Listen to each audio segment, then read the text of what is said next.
Hi, how you doing? It's me, Freelancer, and I'm back again with some brand new fighting game content, and today I got something pretty cool to show you, the Marvel vs. Capcom Fighting Collection comic. Now, I know the game's been out for a hot minute, but I held it off for the physical edition. Why, you ask? Because I'm a proud physical media enthusiast. Okay, maybe a borderline hoarder, but who's counting, right? Anyway, if you pre-ordered the physical edition of the game, you got this neat little mini comic bundle with the game. So I thought, why not do a read-through/review of the comic? Could be fun, right?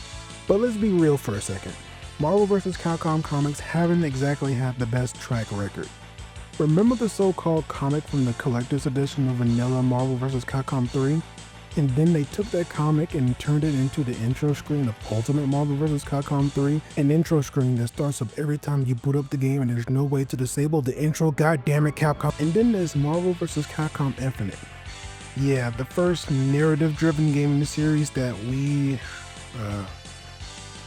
don't talk about ever. You're staring at me. Anyway, grab a comfy seat, pop a squat, or stand menacingly like Akuma, no judgment, and let's dive into this graphic novel masterpiece, the Marvel vs. Capcom Fighting Collection Arcade Classic comic. Wait a minute. Does it even have an official title? Like Worlds Collide, Fate of Two Worlds, or how Ryo got his S-Groove back? No, nothing? Okay, let's get back to the comic. Okay, so we first start off the comic with Captain America blocking a Shoryuken from Ryu.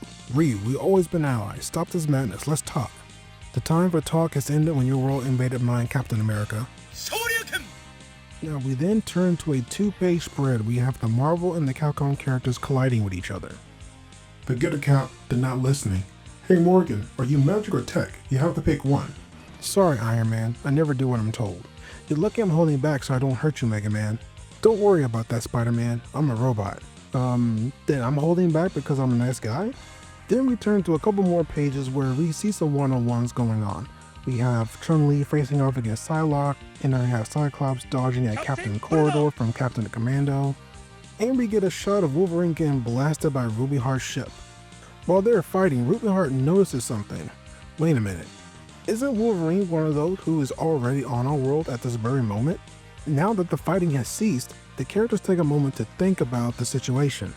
The Marvel characters that the Capcom characters have been facing off are already on their planet, so how can they be fighting two versions of the characters at once? Spider-Man and I are in agreement. Someone tricked you.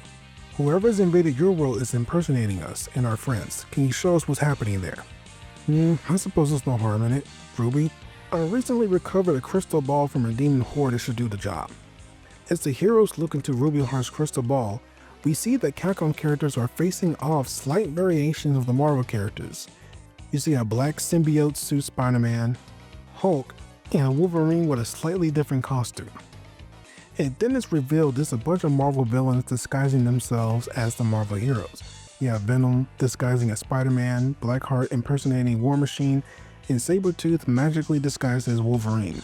The one responsible for the magical disguises is fighting Hayato. It's Cable, or rather, the sorceress Spiral. Spiral is a follower, not a leader. She wouldn't have dreamed this up on her own. We need to figure out who's pulling the strings. After picking up an energy signature, the characters take Ruby Heart's ship and they all fly to Liberia, the home of Dr.Doom. Thanks to your incompetence, our subterfuge has been discovered sooner than expected. A minor inconvenience, Doctor. Yes, it would have been preferable to conquer one of the two worlds before facing your champions, but this battle was inevitable. Surely you're not afraid of them. Mind your tongue, dolt. Doom fears nothing. And Bison does not talk, he acts. We then turn to another two-page spread with all the characters unleashed on Dr. Doom and M. Bison. You see, Doom, is this not glorious? No, it is beneath me. Bison, of course. During the skirmish, Chun-Li notices something. Bison is not the type to play well with others. Something is definitely up, so she teams up with Spider-Man to go and investigate Dr. Doom's castle. Bison, you betrayed our world to this tyrant? If our world is worthy, it will defeat him. If not, it will fall to him. This is not my concern. My interest is in the certain victory I shall enjoy over this world and the new challenges it offers. While investigating Dr. Doom's castle, They find their way into Bison's chambers. While they search around, Spider-Man comes across a familiar gem. As he approaches the stone, he is tapped on the shoulder by Chun-Li, which scares him. Which, I don't know, it's kind of weird. Now I am familiar with Spider-Man, but I'm not like the biggest on Spider-Man lore. But wouldn't his Spidey sense warn him that he's about to get tapped on the shoulder? I know the Spider sense works in a way to protect him from danger, but even if it's like something innocent, like a tap on the shoulder, wouldn't his Spider sense still warn him or give him some sort of signal? I don't know. It was just something I just thought about.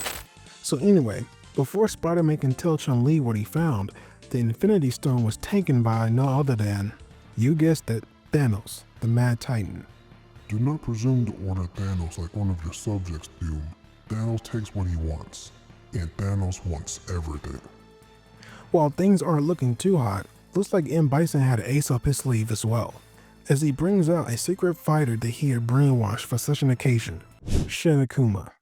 Which is kind of crazy because I can never imagine someone like M. Bison brainwashing another character like Akuma, the same Akuma that Shun Goku Bison and toss him off to the side like trash. As soon as Shin Akuma is brought out, Wolverine jumps right in to try to attack them and he gets countered by Misiogi. And we then turn to another two-page spread of the characters fighting off against Thanos and Akuma. Bison, if you're controlling Akuma, make him stop. Battle fear consumes him. My brainwashing is no longer in control. As the fight goes on, our heroes recognize that they're not strong enough to take on Thanos and Akuma. With the help of Psylocke, she sends out a mental message to all the other heroes to plan an all-out attack. Akuma-san. Wow, I never thought I would hear Bison ever say that. Akuma-san, we acknowledge your superiority. We admit there is no worthy challenge to you. What cowardice is except one? Him. As Akuma rushes to square with Thanos, he jumps up and grabs him from behind. Man, they're just taking all creative liberties with this comic. As Thanos and Akuma go into a power struggle, all the heroes give their power to Dr.Doom to create a pocket universe to send Thanos and Akuma, where they'll be trapped into a pocket universe where nothing else lives. Akuma will get his eternal battle and no other people will get hurt. Cool. So, we just back to the last fight, or? There's no need. I have recalled my forces from Bison's world. My country has suffered damage and Doom must repair it. Leave now, all of you, and I will be merciful. He'll be merciful. He started the whole thing. True, but he is the legal ruler of this nation. And we have no jurisdiction here, so if the bad guys aren't leaving, I don't know what else to do. Good thing I do. Party at my place. And the story ends with all of our heroes at Stark Tower playing a good old round of video games. Can you believe these people somehow managed to save the world? I'm going to steal everything in here. Hey, Mega Man's cheating. I'm just talking to the game system. It's not my fault it doesn't like you. Overall, my thoughts, it's whatever. I mean, it's a Marvel vs. Capcom comic. It tracks for some of the other stuff they worked on before, so I really wasn't expecting anything from it really. But I still think it is a little nice inclusion to add with the game if you have the physical edition of the Marvel vs. Capcom collection. Either or, not really missing much. But anyway, thank you all for watching this video. Hope you had a good time watching it as much as I did making it.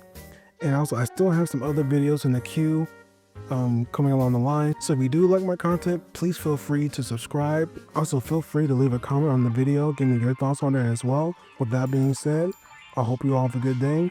I'll see you in the next video.